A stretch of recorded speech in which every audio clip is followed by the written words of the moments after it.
కీచకుడు చనిపోయాడు, కామాంధుడు జలసమాధి అయ్యాడు, దూకాడో తోసేశారో ఏదైతే అదయింది, పీడ విరగడైంది. ఇక ఆడవాళ్లపై కన్నెత్తి చూడాలంటేనే ఒక్కొక్కడు ప్యాంట్ తడిపేసుకుంటాడు. సభాష్ పోలీస్ అంటూ ఆంధ్రప్రదేశ్లో కాకినాడ జిల్లా పోలీసులపై ప్రశంసల జడివాన కురుస్తుంటే చచ్చాడో లేక చంపేశారో తగిన శాస్తి జరిగింది అంటూ తుని టీడీపీ నేత తాటిక నారాయణరావుపై శాపనార్థాల సునామీ కురుస్తోంది. అంతా అయిపోయినట్లేనా? నారాయణరావు అనుమానాస్పద మరణంతో ఇక ఆడబిడ్డలపై అత్యాచారాలు, లైంగిక దాడులు ఆగిపోయినట్లేనా? కాకి మార్క్ న్యాయంతో ఇక ఆంధ్రప్రదేశ్ మహిళా లోకం అంతా అర్ధరాత్రి సైతం తల ఎత్తుకు తిరిగే దశ వచ్చేసినట్లేనా? ఇలాంటి ఎన్నో ప్రశ్నలు వెంటాడి వేధిస్తున్న ఈ తరుణంలో ఒక కీచకం 100 ప్రశ్నలపైనే నేటి డయల్ వ్యూ.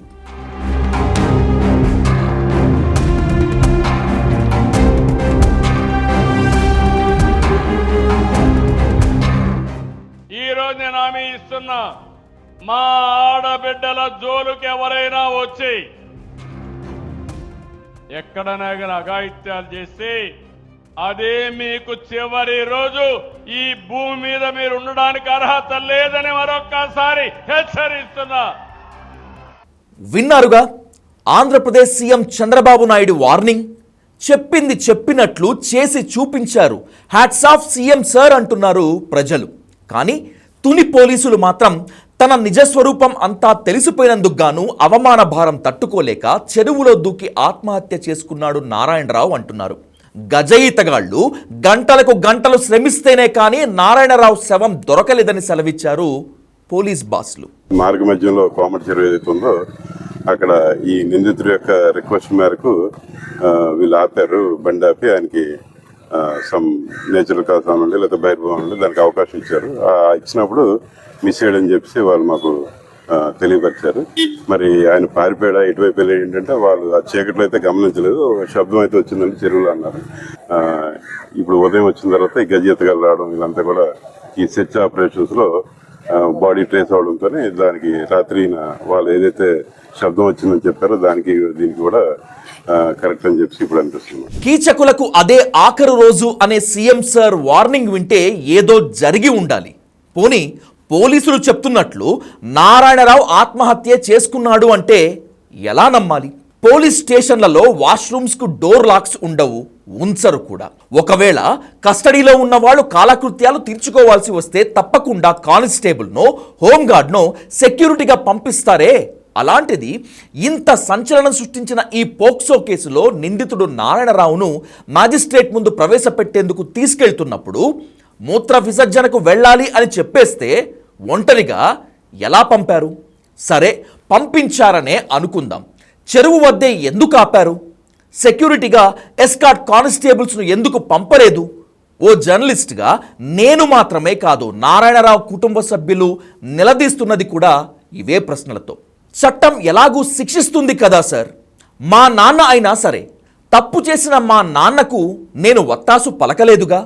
మా మామగారు అయినా సరే శిక్ష పడాల్సిందే అని డిసైడ్ అయ్యి కనీసం నోరెత్తలేదు కదా. అయినా సరే ఎందుకు చంపారు సార్ అంటూ నిలదీస్తోంది నిందితుడి కోడలు. అదే 10:30కి మీరు సంతకం పెట్టించుకున్నారు. 37:40 లోపు ఆ ప్రాంతంలో పెట్టించుకున్నారు. మార్నింగ్ సిఐ సార్ వాళ్ళు ఫోన్ చేసి ఇలా చనిపోయాడమ్మా, ఇలా వాష్రూమ్కి అని దిగి వాటర్లో దూకేశాడు, మ్యాక్సిమం ఏంటంటే ఆయన గౌరవం పోయిందని చెప్పేసి ఇలా చేసుకున్నాడేమో అని అన్నారు. దానికి మేము ఏమీ అనమండి.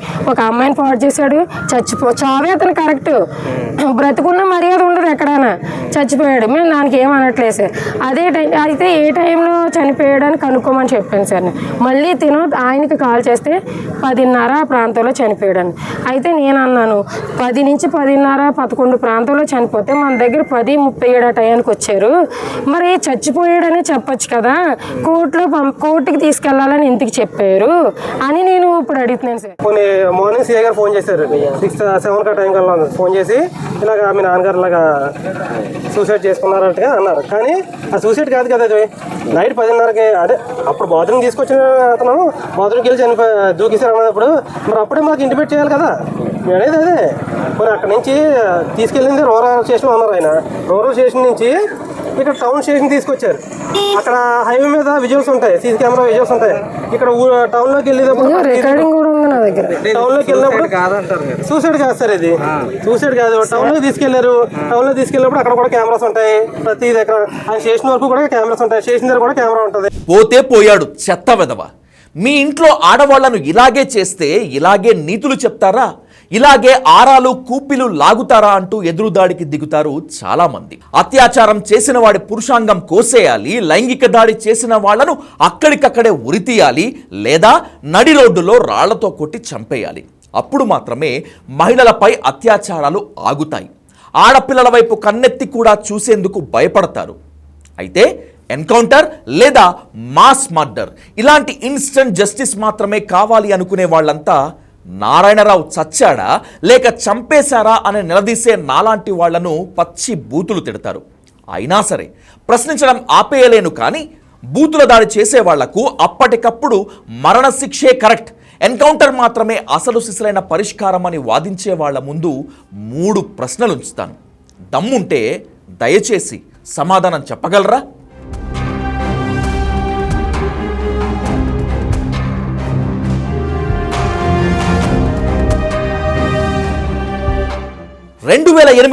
డిసెంబర్ 10 అప్పుడు వరంగల్లో స్వప్నిక ప్రణీతుల మీద యాసిడ్ దాడి చేశారని నిందితులను అప్పటి వరంగల్ ఎస్పీ సజ్జనార్ ఎన్కౌంటర్ చేశారు.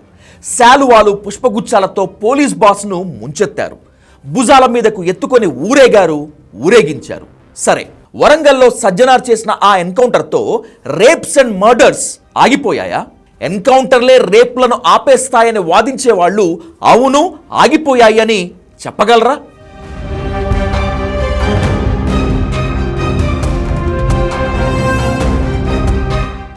2019 నవంబర్ 26న హైదరాబాద్ శివార్లలో దిశ అనే అమ్మాయిపై అత్యాచారం, మర్డర్. కట్ చేస్తే 2 రోజుల తర్వాత నిందితుల ఎన్కౌంటర్. సీన్ రీకన్స్ట్రక్షన్ కోసం తీసుకెళ్తే నిందితులు పోలీసుల చేతిలో గన్స్ లాక్కొని ఫైర్ ఓపెన్ చేశారు. చేసేది లేక ఎన్కౌంటర్ చేశామంటూ మళ్ళీ IPS Sajjanar statement. Same Warangal scene ఇక్కడ కూడా రిపీట్ అయింది. అంతకు మించిన శాలువాలు, అంతకు మించిన సన్మానాలు, ఫ్లెక్సీలు, అదరహో అంటూ వాట్సాప్ స్టేటస్లు. ఒకటేమిటి, చెప్పుకుంటూ పోతే ఇలా ఎన్నో. అవును, రేప్ చేసిన నా కొడుకులను ఇలా కాల్చి పారేస్తేనే ఆడవాళ్లపై హత్యాచారాలు ఆగిపోతాయి అంటూ నినాదాలు. అవునా? నిజమేనా? అదే నిజమైతే 2008లో వరంగల్లో జరిగిన ఎన్కౌంటర్తో అన్ని బంద్ అవ్వాలి కదా. మళ్ళీ 2019లో దిశ ఘటన ఎందుకు జరిగింది? నేను కేవలం ఈ 2 దుర్ఘటనలు మాత్రమే ఉదాహరణగా తీసుకున్నాను. కానీ ఈ 13 ఏళ్లలో తెలుగు రాష్ట్రాల్లో ఏ ఆడబిడ్డపై రేప్ జరగలేదా? ఏ మహిళపై లైంగిక దాడి జరగలేదా? సరే, దిశ ఘటన జరిగిన 2019 నుంచి ఇప్పటి వరకు అధికారిక లెక్కలు తీద్దామా? నేషనల్ క్రైమ్ బ్యూరో రికార్డ్స్ నుంచి స్టేట్ క్రైమ్ రికార్డ్స్ వరకు అన్నింటినీ లెక్కలు పక్కాగా తీద్దామా? పోలీసులు అధికారికంగా చూపించే హత్యాచారాలు, లైంగిక దాడుల సంఖ్య చూసి కళ్ళు బయర్లు కమ్ముతాయి. ఇంకా అనధికారికంగా అంటే పోలీస్ రికార్డ్స్కు అందని దుర్మార్గాల లెక్కను చూసి మనం తట్టుకోగలమా?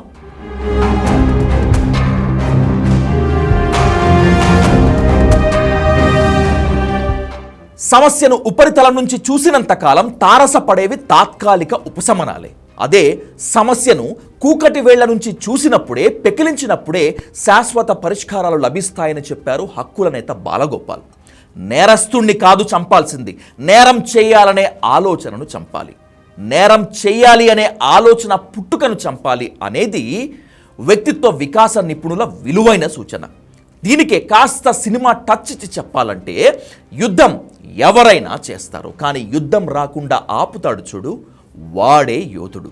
ఆ యోధులు ప్రభుత్వాధినేతలు, పాలకులే. ఎందుకంటే స్కూల్స్, కాలేజీలు, యూనివర్సిటీల్లో బట్టి పట్టే చదువు కాకుండా విలువలతో కూడిన విద్యను తప్పనిసరిగా బోధించాలి. చిన్నప్పటి నుంచే గుడ్ టచ్, బ్యాడ్ టచ్ ఏమిటి అనేది విద్యార్థులకు తప్పనిసరిగా బోధించి తీరాలి. టీచర్లు మాత్రమే కాదు, తల్లిదండ్రులు కూడా చిన్నతనం నుంచే సెక్స్ ఎడ్యుకేషన్పై పిల్లలకు అవగాహన కల్పించి తీరాలి. మానవత్వాన్ని, మనిషితనాన్ని నరాన నూరిపోయాలి. ఈ యజ్ఞాన్ని యుద్ధ ప్రాతిపదికన ఓ యుద్ధంలా చేయాలి, చేసి తీరాలి. ఇలా నేరం చేయాలనే ఆలోచనను చంపేసినప్పుడే యంత్రాల్లా బతుకిడ్చే దేహాలుగా కాకుండా మానవత్వం ఉన్న మనుషులు తయారవుతారు. మళ్ళీ చెప్తున్నాను, యుద్ధం ఎవరైనా చేస్తారు, కానీ ఆ యుద్ధం రాకుండా ఆపుతాడు చూడు, వాడే యోధుడు. వాడు మాత్రమే యోధుడు.